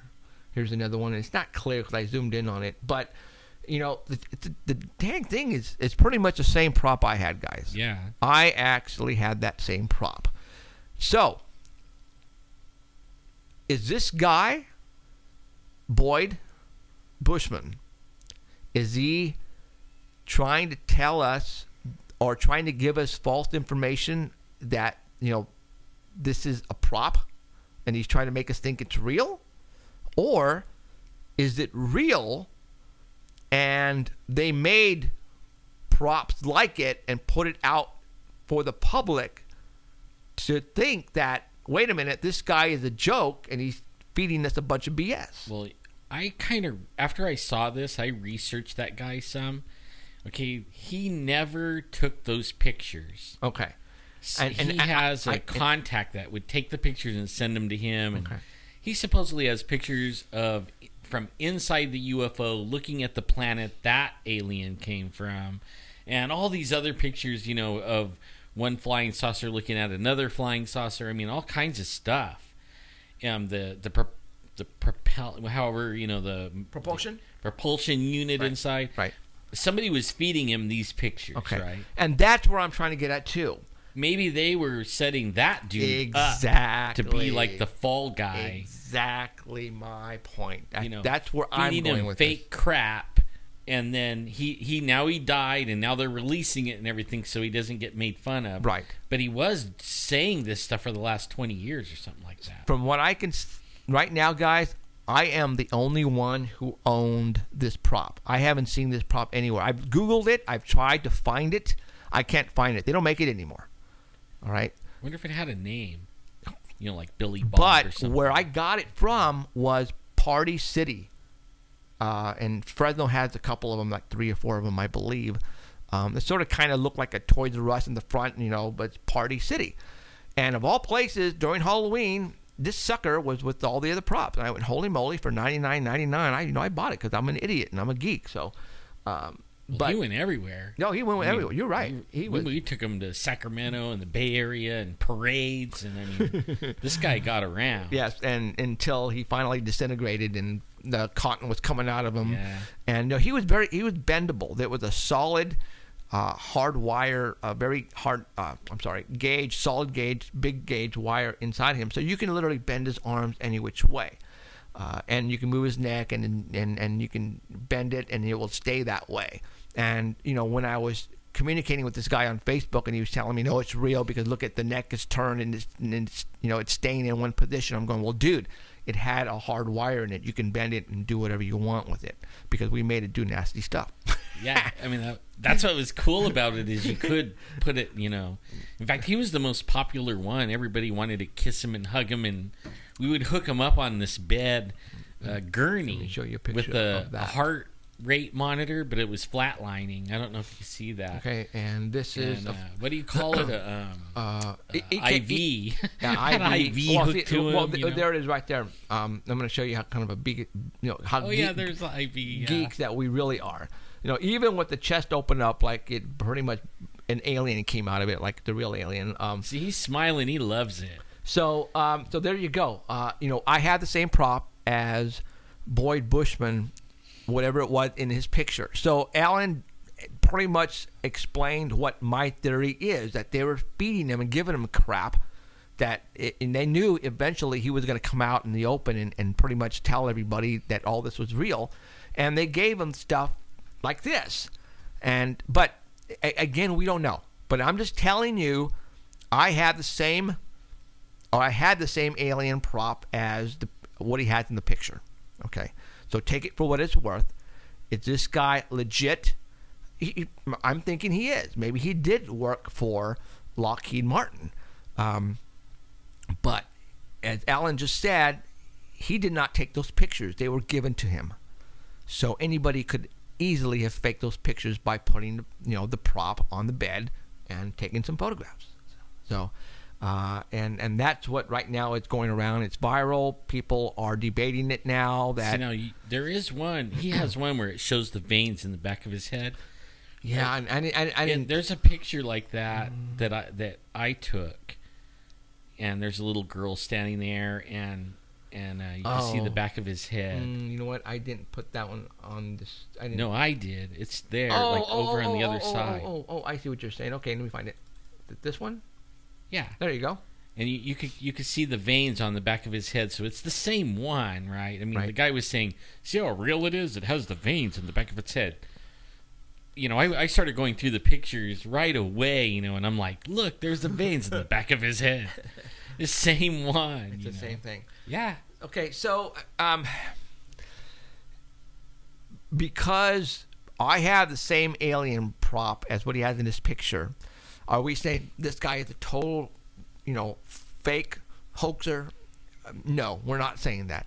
All I'm trying to say is that, look, I had the same alien as this guy had in this picture. So take it for what it's worth. This guy, a lot of people has talked about this guy. A lot of people. See, now, I am with question everything. Question everything. I mean, I even question my religion. I question everything. I'm not firm on anything. Okay, well. So I mean, I don't trust that dude just because he came out with pictures. I showed you some pictures too. Right. Yeah.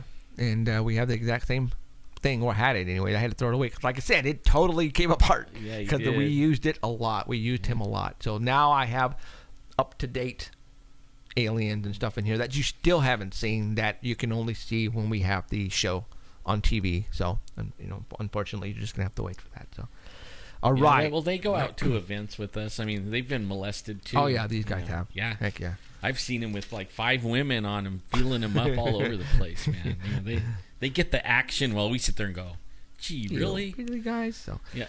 Okay. Another story that came out actually just yesterday or the day before yesterday was in Richmond. Was it Richmond, Virginia, I think? There was a convoy of trucks, and somebody got video of this, which was very strange because police were blocking the on-ramps for cars to come on, and they were allowing these trucks to go down the freeway. The one video that I saw I can only visually see 3 trucks, but there was a lot of these trucks: Coca-Cola, Conway, and Walmart. And to me, it looked weird. I mean, then somebody right away came out and posted, it's the Special Olympics. And I I actually did a little bit of research, and I was looking at the applications and forms that you can fill out if you want to be part of this convoy. And I guess what it is, and at first I thought, wait a minute, there's something suspicious going on here. But now with the forms that I looked and I saw with my own eyes, I said, convoys like this is usually individual drivers. They have to put up $100 and fill out an application, and you can get into the convoy and go down the freeway. But this particular convoy, there was like 30 trucks of Walmart, 30 trucks of or 50 trucks of Conway, or stuff like that. But I found out that if you are a gold sponsor and a silver sponsor, like for example, gold sponsors, if you pay $5,000, you can have 30 trucks in the convoy. So that's how. So they would. Yeah. So that's how Walmart and Coca-Cola, to show off their trucks, and on the side of the trucks they said Walmart and Coca-Cola. So I'm going to pretty much debunk this. A lot of people were saying, oh my God, they are blocking, they're moving supplies, and they're going to be placing these supplies in special locations. There's something coming up. And to me it sounded, oh wow, that's a great conspiracy, let's go with it. But unfortunately we're going to have to debunk this and say it was for the Special Olympics. Bummer. So, all right, how much time have we got left? We got 30 minutes. What's going on with your life there, Emerald? School, work, looking for jobs. Because you don't pay me enough. Okay, you got a raise. Right? You got a raise right now. Double nothing. Ellen, what's going on? Oh, you want to talk about last night? Yeah, sure. Okay. That was interesting. I got a call last night on my 24-hour paranormal hotline. And that number, for all those who want it, because a real person actually answers it, and that's me. Now, please don't call just because you want to talk to me for no reason. Well, you know what? That would be cool. But it's only used if you want to and we give might me... have to hire somebody to answer that someday, because you're going to get inundated with a million and calls. You know what? I'm going to give the phone to Emerald, and all these guys are going to call her. No. All these guys are going to call just to talk to her. Hi, Emerald. Yeah. Say something. Yeah. Curvy old men. Yeah. Hey, we're getting a lot of people who want to see you and like your voice. Get, man, that voice is hot. No. Yeah. You should see the comments in the... I'm staying behind the curtain as long as I can. Cool. That'll make it interesting, wouldn't it? So, well, anyway, the number in question, I have a paranormal hotline that used to be just a UFO hotline, but now it turned into a paranormal hotline because I get called about everything paranormal on it. And I've had this number over 10 years, and it's an iPhone that I carry around with me 24/7. And the phone number, if you want to program this in your cell phone, because if you happen to witness something very cool or happen to take a picture of something very cool, you can always text it to this number, and I will personally get it myself. All right. The number I'm talking about is area code 559-287-8367. One more time, 559-287-8367. The last 4 numbers represent the letters UFOS. All right. So if you want to call me and pretty much give me some top secret information, I would more than happy to be on the other end and retrieve that from you. Okay. If you witness something and you take a picture of it, you don't know what it is, you can always send it to me, because I have people that work for me who get paid exactly what Emerald gets paid, and they will analyze it for me and tell me if it's the true what it is, and go from there. So, got a call last night. What time did they call me? About 8 o'clock, 9 o'clock, and she was from Connecticut, and I answered it, and she was very surprised because she heard an actual real live person on the other end. And because I guess she was calling like crazy on the internet, different phone numbers to get help. she was in serious help because she was at home and she believed that there was an evil presence in her apartment, and it was scaring her, and it has been doing so for the past 2 or 3 months. Her boyfriend, I should say, is a police officer. He was at work. She was a ambulance driver, I believe, and she was terrified. And while I was talking to her on the phone, and she was pretty much giving me her 2 cents on what was going on, it was actually knocking on her door and scratching on her door and wiggling the doorknob, and she was actually crying. She was physically scared and crying. She was freaking out. So at that point in time, after I figured out what was going on, I said, hold it. I got to get Alan on the phone. So I got Alan on the 3-way conference call, and I pretty much just let Alan handle this. And I was I was listening in, but he was talking to her, and basically telling her what we told you guys at the beginning of the show about using the name Jesus. So go ahead from there. I'll let you go in and you tell everybody what you were talking to her about, and go for it. Well, for me, like, if you're gonna call about stuff like that, you need to give me details. I mean, there's certain criteria that has to be met. Like, you have to have like authority. You know what I mean? Like, you rent the house. Like, I found out she didn't have authority. She lived with her boyfriend, even though he allows her to live there. It was actually his problem, and so that means that my hands are tied. Plus, I was 1,500 miles Explain away. his problem, but it's scaring her to death. But explain his problem. Well, I mean, I guess she moved in with him, so that they were seeing a shadow person, kind of like what we were talking about with Heidi Hollis that one day. She sees shadow people. He would see an apparition of just a white face. Okay, and he would, according to her, he would ignore it. He would just have her turn on a light or something. But he's a big tough guy cop, so he would not acknowledge that there was something scaring him. He would just say, turn on the TV or turn on the light. But only this thing would turn the TV off and turn off the light. You know what I mean? But only the guy would never admit that, according to her, that they were having a problem, that, that he was scared of it. But because it was his apartment, you have to have his permission. Like, he has to give you authority, kind of like a badge, or like give you permission to do something. Like, you just don't let anybody in your house and do whatever they want. I mean, they have to have your permission, right? I mean, the same goes in the paranormal world. Things can't just come in your house if you don't want it. If you don't want it there, it can't come in. It's rule of threshold. That's right. And I didn't know that term. All I know is, like, things can't come in my house. I had the problem before where I had shadow people inside my house, and people were seeing it and stuff like that, and I never saw it, but I had people scared, and that's when I had to learn how to get rid of these things. And I tried a lot of things, right? I mean, I tried the candles, I tried the oils, I tried the water, I tried everything.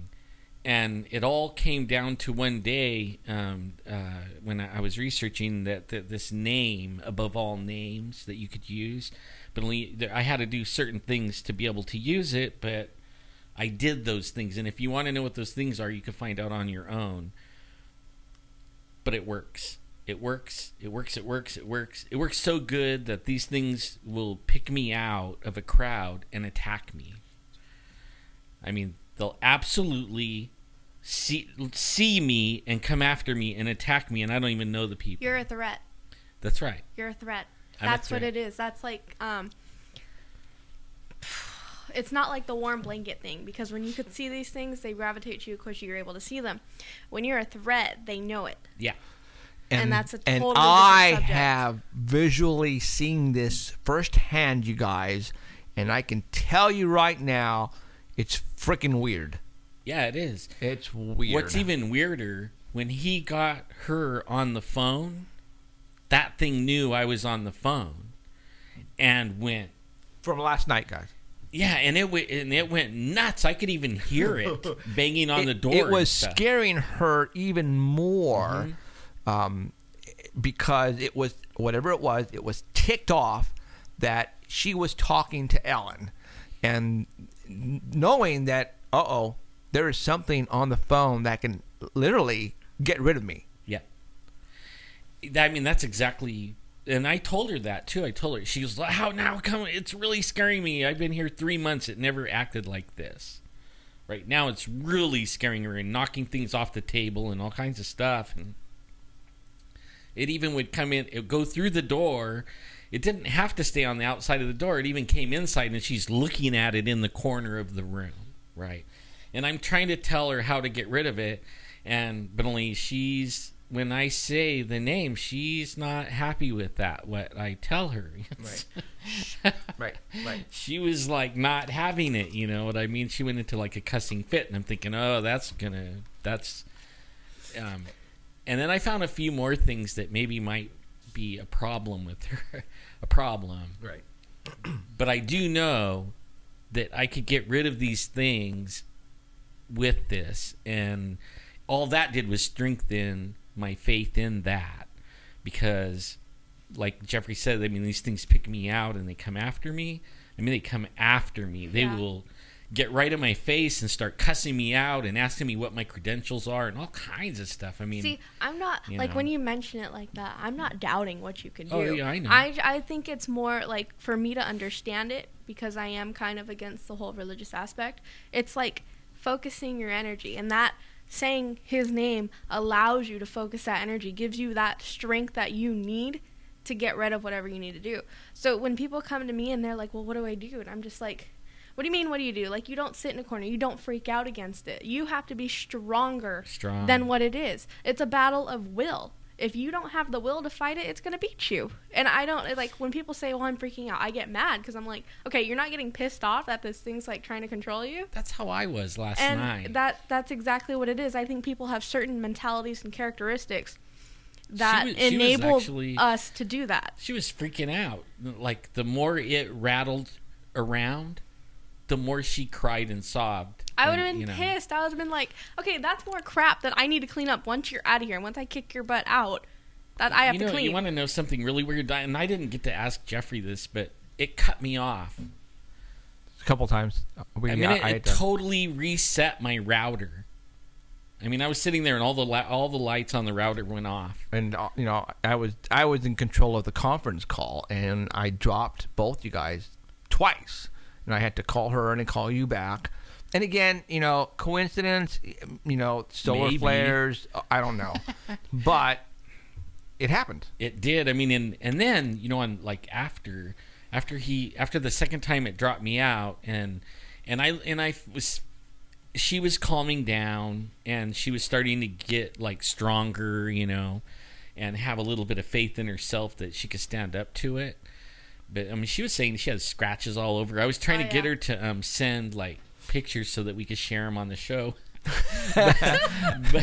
Oh boy, I bet you that made her sound really good. Yeah, send us some pictures. I told her, and she was like, I can't send it to you, or but only then I started hearing on the line some voices on the line, not nice, and I never could understand what it was saying, but it was like, it was trying to scare me is what it was. It was trying to scare me. It wasn't scaring me. It can't scare me. These things cannot scare me.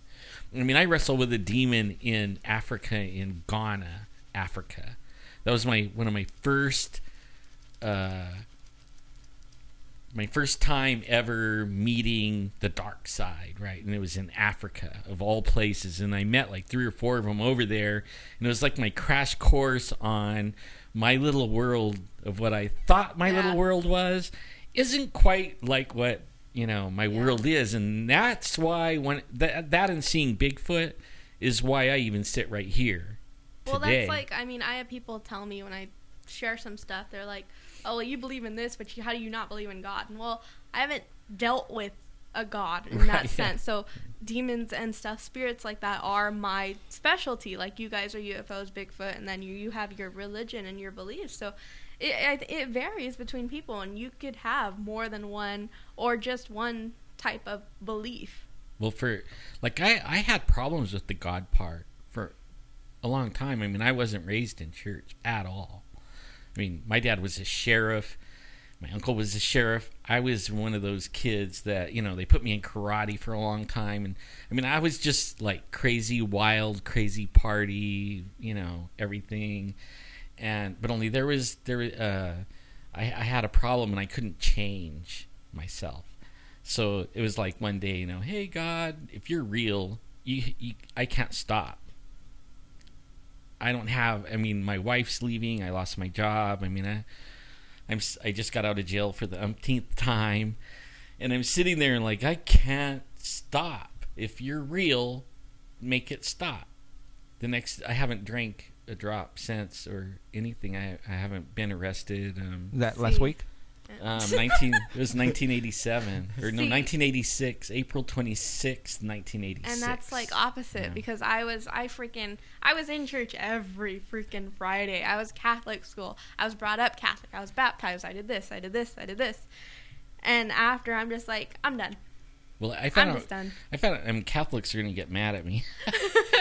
I found out that's fake. Catholics are fake. It's idol worship and stuff like that. I mean, sorry, Catholics, but and I'm not really pro any church. I'm only pro Jesus, only because when I started getting introduced to the paranormal side of this thing, where I found out there's really bad stuff. I also was introduced, and then I started looking to learn more. I mean, okay, now there's bad stuff. So if there's bad, like you were saying, if there's bad stuff, is there good stuff? You have to have balance. Yeah, and then I'm looking for all of it, and I started searching people that was more spiritual, not church. You know what I mean? Like, yeah, no, I know. They go in and they sing and they, whatever, and then they go, the next day you see them, coming out of the bar, going, yeah.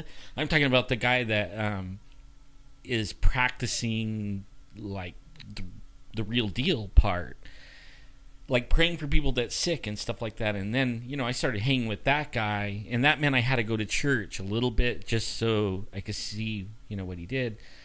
And there in this church was a lady that I knew for 20 years, and her tear ducts dried up and she went blind. And I knew her before she was blind. I knew her while she was blind. And then one day we were sitting in there, and this guy says, he didn't know her, but he knew I knew her. He goes, hey, go tell her God wants to heal her eyes. I looked at him, like, what? Are you crazy? That's crazy talk. He goes, no, just go do it. If she says yes, then we'll go pray for her. I looked at him. He goes, hey, come on, man. Just do it. He goes, there's nothing on you. I'm like, all right. So I went over there, hey, Alice, do you think God could heal your eyes? And she goes, oh, yes. I go, this guy wants to pray for you. She goes, send him over. And so then we did. And she had eye patches on both eyes, right? Black patches on both eyes. And she couldn't cry because her tear ducts dried up, okay? Mm-hmm. And that meant her eyes were raisins, is what they look like when she took the patch off. And we're sitting, and she's been blind for like probably 10 years, and she was a school teacher even before that. And I used to talk to her before when she had eyes and wears glasses and everything. And he goes and he's like, he asked her, did you, is it okay if I pray? She's like, sure. So then he uses that name, that Jesus name. And that's the part I wanted to learn about. Like, where is the power? Where's the power at? That's what I want to know. And all of a sudden, tears were coming out from under her patches, and I know, he doesn't know, but I know she can't cry. And I'm looking at these tears, and I'm like, what the heck? And she noticed that the tears are coming, out. And then she pulled the patches off, and you see these eyes popping out. They were like raisins looking things, but all of a sudden they were filling in, and then all of a sudden there's these beautiful blue eyes looking at me.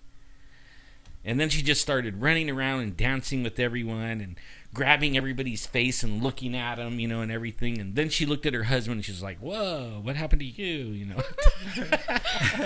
I'm serious. I'm serious. Right. And she never needed glasses again. She wore glasses the whole time I ever knew her before she went blind. And then she never needed glasses and she could see. And then after that, I stayed with that guy. And one day I broke my ankle in the mountains hunting, and I had to crawl to my car like half a mile. Everybody was laughing at me because I was stupid. And I crawled and I went to the hospital and they did an x-ray and they said, "Your ankle's broke." And they put a cast. And I got out of the hospital like 5 a.m. The next morning, I went and found that guy. I'm like, "Hey, man, I can't go to work. I'm on crutches and stuff, and I got a broken ankle." And he's like, "Oh, no problem, And then he puts his hand like that, and I actually felt some warmth, and he and then he says, "Okay, now you got to cut the cast off." And I looked at him. What?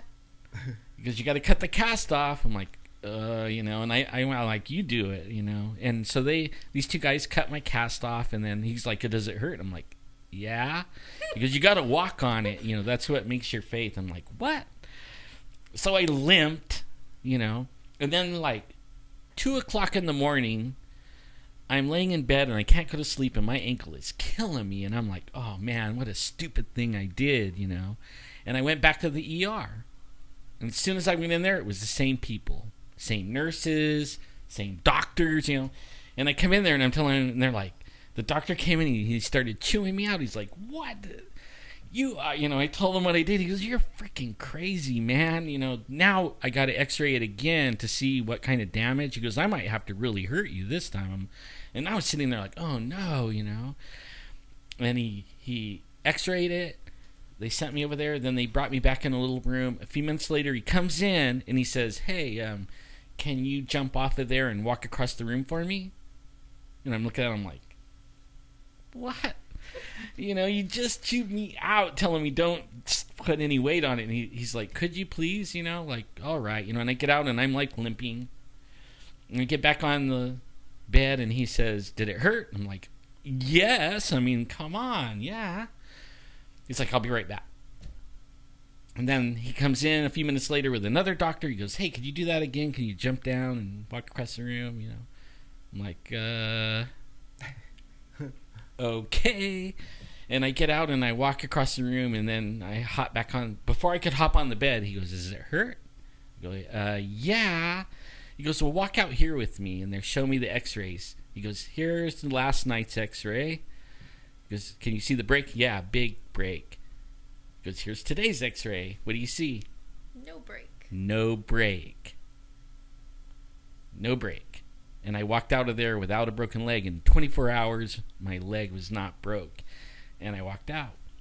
And then that started me really on a journey. What did the doctors think or say? What did they ask you? What happened?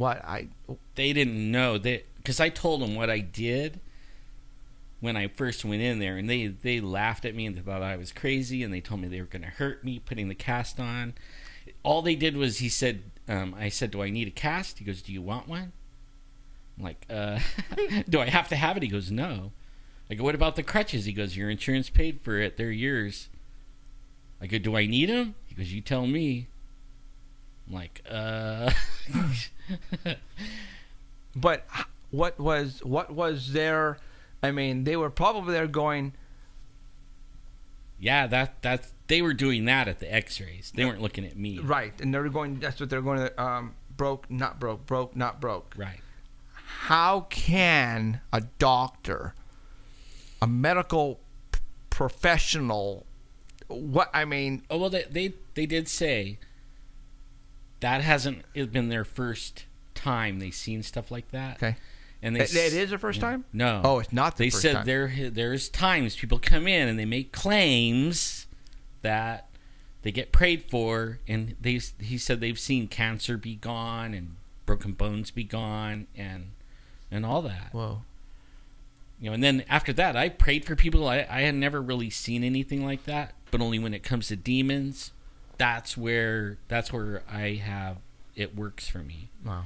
And it started in Africa and then followed me back here, and I'm growing stronger. And I guess more, not stronger, but more confident that it works. Right. And it works and it works and it works. Wow. Every single time works. And there's other stories there, guys, that we still need to tell you about. You know, totally paranormal. It's weird. It's paranormal. It's not normal, guys. Right. This religion, it's like Alan said, the Bible is the most religious. Oh, I'm sorry. The Bible is the most paranormal book ever written. It is.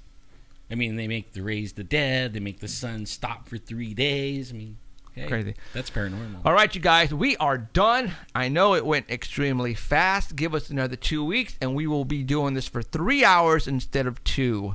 I want to thank everybody for showing up tonight. My name is Jeffrey Gonzalez. That is Alan Thomas. Good night, and everyone. Emerald Bonilla hidden Bye, in the back guys. corners. We'll see you guys next Sunday. See you in a week. All right, you guys. Thank you for showing up, you guys. Peace out. And remember, look up in the sky because you'll never know what you might see. Especially when you hear that song. Yeah. You have been listening to Paranormal Central with Jeffrey Gonzalez and Alan Thomas, broadcasting worldwide at paranormalcentral.net and on artbell.com. Stay tuned for next time. Remember to keep your eyes to the skies. And we hope you witness something you cannot explain. Looking for you, you're looking for me. We have to decide what it will be. Can it be true? Can I believe?